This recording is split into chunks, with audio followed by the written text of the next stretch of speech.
తమిళ super star Rajinikanth హాస్పిటల్లో చేరారు. ఆయనకు కడుపు నొప్పి రావడంతో నిన్న చెన్నైలోని అపోలో హాస్పిటల్లో జాయిన్ అయ్యారు.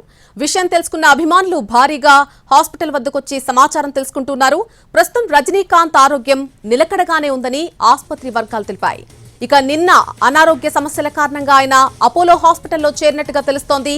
రజనీకాంత్ కు ఎలాంటి ప్రమాదం లేదని, ఆయన ఆరోగ్యం బాగానే ఉందని అపోలో వైద్యులు తెలిపారు. ప్రస్తుతం ఆయనకు టెస్టులు కొనసాగుతూ ఉన్నాయి. ప్రముఖ కార్డియాలజిస్ట్ డాక్టర్ సాయి తనీష్ ఆధ్వర్యంలో ట్రీట్మెంట్ కొనసాగుతోంది.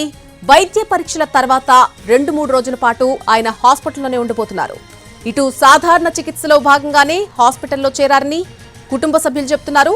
సూపర్ స్టార్ నటించినటువంటి వెట్యాన్ మూవీ త్వరలోనే ప్రేక్షకుల ముందుకు రాబోతోంది. అలాగే మరొక భారీ బడ్జెట్ సినిమా కూలీ సెట్స్ మీద ఉంది.